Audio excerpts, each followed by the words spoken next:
So hey everyone, welcome back to MS NCERT studies.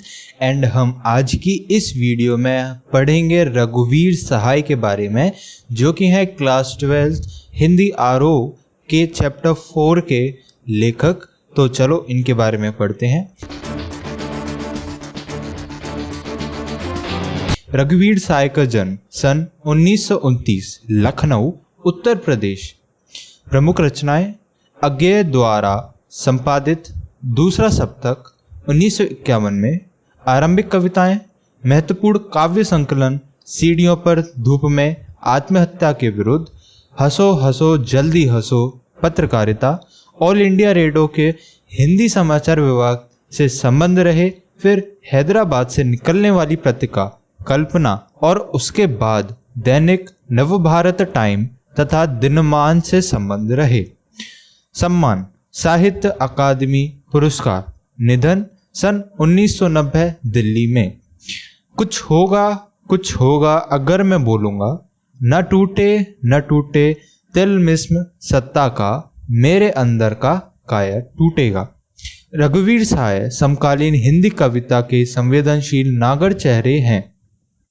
सड़क, चौराहा, दफ्तर, अखबार, संसद, बस, रेल और बाजार की बेलौस भाषा में उन्होंने कविता लिखी। घर मोहल्ले के चरित्रों पर कविता लिखकर इन्हें हमारी चेतना का स्थायी नागरिक बनाया।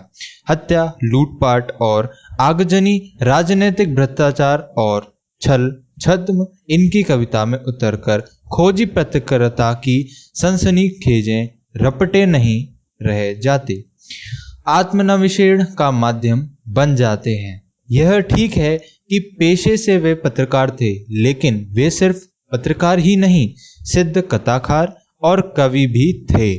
कविता को उन्होंने एक कहानीपन और एक नाटकीय वैभव दिया। जातीय या वैयक्तिक स्मृतियों उनके यहाँ नहीं के बराबर हैं, इसलिए उनके दोनों पांव वर्तमान में ही गड़े हैं। बावजूद इसके मार्मिक उजास और व्यंग भुसी खुरदरी मुस्कान से उनकी कविता पटी पड़ी है। छंदानुसार के लिहाज से भी वे अनुपम हैं, पर ज़्यादातर बातचीत की सहज शैली में ही उन्होंने लिखा और बखूबी लिखा। बतौर पत्रकार और कवि घटनाओं में निहित विडंबना और त्रासदी को भी उन्होंने देखा। रघुवीर सहाय की कविताओं की दूसरी विशेषता है छोटे या लघु की महत्ता का स्वीकार। वे महज बड़े कहे जाने वाले विषयों या समस्याओं पर ही दृष्टि नहीं डालते, बल्कि जिनको समाज में हाशिए पर रखा जाता है, उनके अनुभवों को भी अपनी रचनाओं का विषय बनाते हैं। रघुवीर सहाय जी ने भारतीय समाज में ताकतवरों की बढ़ती हैसियत और सत्ता के खिलाफ भी साहित्य और पत्रकारिता के पाठकों का ध्यान खींचा। रामदास नाम की उनकी कविता आधुनिक हिंदी कविता की एक महत्वपूर्ण रचना मानी जाती है।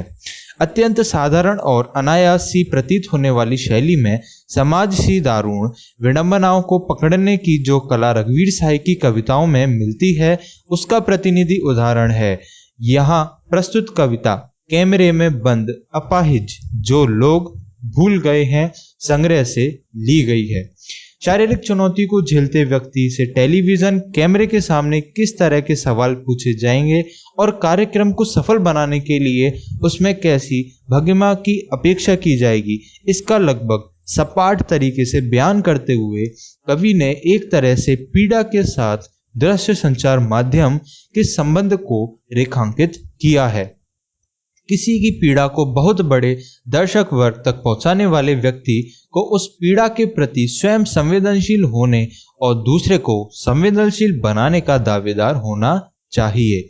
लेकिन विडंबना यह है कि आप जब पीड़ा को पर्दे पर उबारने का प्रयास करते हैं, तब कारोबारी दबाव के तहत आपका रवैया संवेदनशील हो जाता है। सहाय जी कि यह कविता टेलीविजन स्टूडियो के भीतर भी दुनिया को उभारती जरूर है, लेकिन यह आवश्यक नहीं है कि इसे सिर्फ टेलीविजन माध्यम से जोड़कर देखा जाए।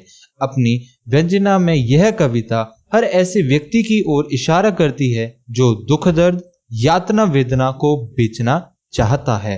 इस कविता को शारीरिक चुनौती झेलते लोगों के प्रति संवेदनशील नजरिया अपनाने के लिए प्रेरित करते पाठ के रूप में भी देखा जा सकता है।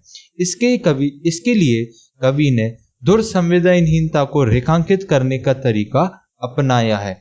वह दिखलाता है कि किस तरह करुणा जगाने के मकसद से शुरू हुआ कार्यक्रम क्रूर बन जाता है। ये था रघुवीर सहाय के बारे में उनका जीवन परिचय। तो मिलते हैं हम नेक्स्ट वीडियो में। Thank you so much for watching this video. Bye bye.